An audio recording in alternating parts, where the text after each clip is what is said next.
Hello children, आज मैं आपको क्लास 9th केमिस्ट्री का एटम्स एंड मॉलिक्यूल्स जो 3rd चैप्टर है उसके क्वेश्चन आंसर्स समझाने वाली हूँ।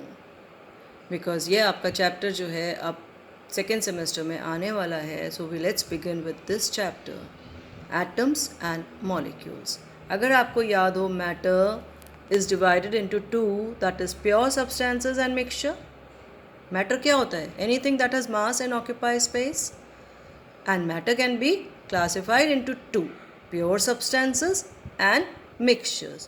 और ये जो pure substances हैं ये further divide हो जाते हैं into elements and compounds.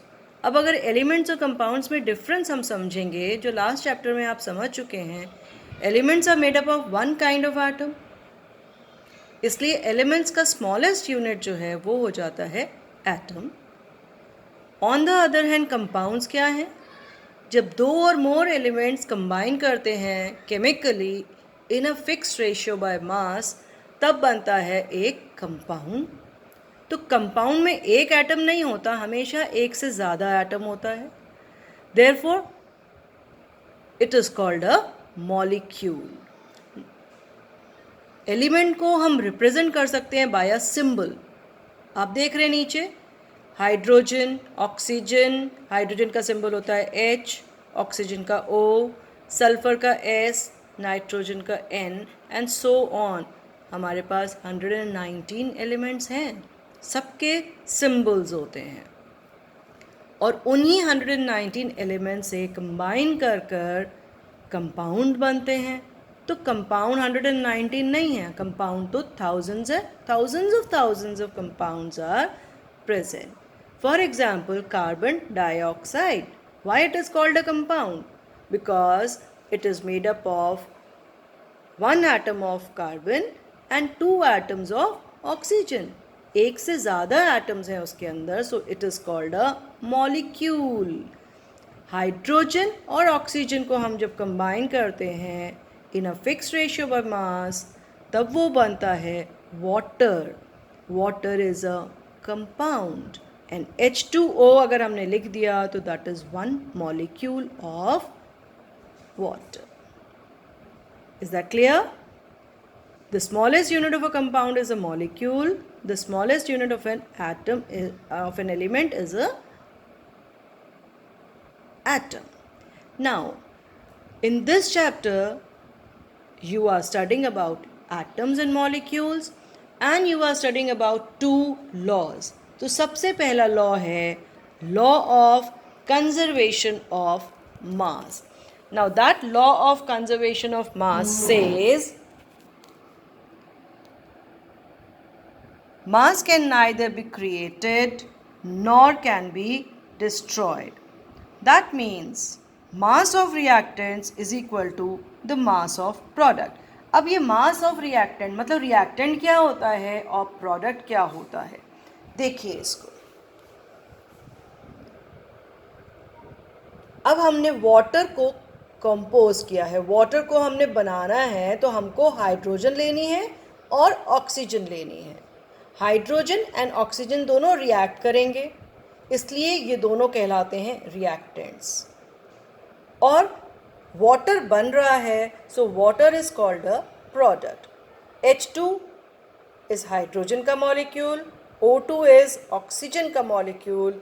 ये दोनों जब कंबाइन करते हैं तो एरो से दिखाते हैं प्रोडक्ट. एरो जा रही है कहाँ पर? वाटर की तरफ. तो LHS मतलब लेफ्ट हैंड साइड पर हमारे रिएक्टेंट्स होते हैं और RHS पे हमारे प्रोडक्ट्स होते हैं. करेक्ट? और जब law of conservation of mass को प्रूव करना है तो दोनों का मास सेम होना चाहिए.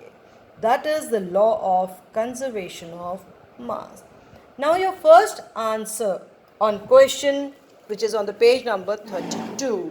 सी, आपको दिया हुआ है sodium carbonate which is Na2CO3, वो है 5.3 ग्राम्स. एसिटिक एसिड या इथेनोइक एसिड जिसका फॉर्मूला है CH3COOH, वो है 6 ग्राम्स. ये दोनों रिएक्ट कर रहे हैं तो इनको आपने लिखना है रिएक्टेंट्स में लेफ्ट हैंड साइड में. देन प्रोडक्ट्स क्या बन रहे हैं? carbon dioxide, CO2 which is 2.2 grams, water, H2O 0.9 grams and sodium acetate CH3COONA जिसका फॉर्मूला है वो है 8.2 grams.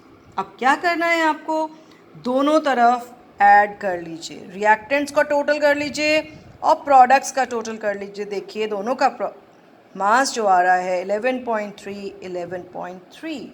So this is in agreement with the law of conservation of mass. Correct? This is the answer to question number 1 on page number 32. Now, we move on to the second question. Second question कह रहा है कि hydrogen and oxygen combine together in a ratio of 1:8 by mass to form water.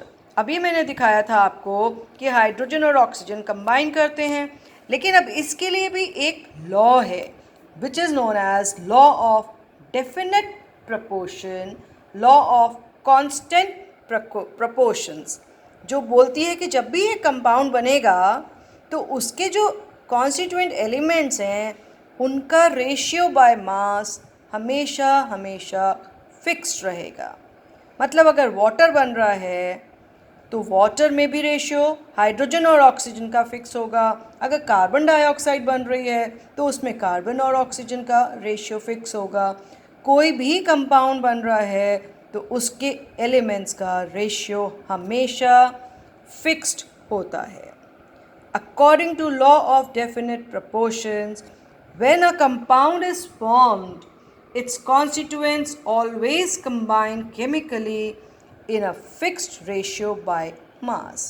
देख लीजिए water मतलब H2O, और ratio of H2O कैसे निकालेंगे, हाइड्रोजन का मास 1 होता है और इसमें H2 में 2 हाइड्रोजन हैं, सो मास इज 2, 1 into 2 हो गया, एंड ऑक्सीजन का मास होता है 16। सो 2:16 और उसको आप रिड्यूस कर लीजिए, डिवाइड कर दीजिए 2 से, बिकम्स 1:8। जब 1:8 है इसका मतलब है कि 1 gram of hydrogen will combine with 8 grams. So 3 grams of hydrogen shall combine with 8 into 3, that is 24 grams. और अगर रेशियो फॉर्म में करना है तो आप ऐसे कर सकते हैं, 1/3 is equal to 8/x, 1 into x is equal to 3 into 8, या x is equal to 3 into 8. So this is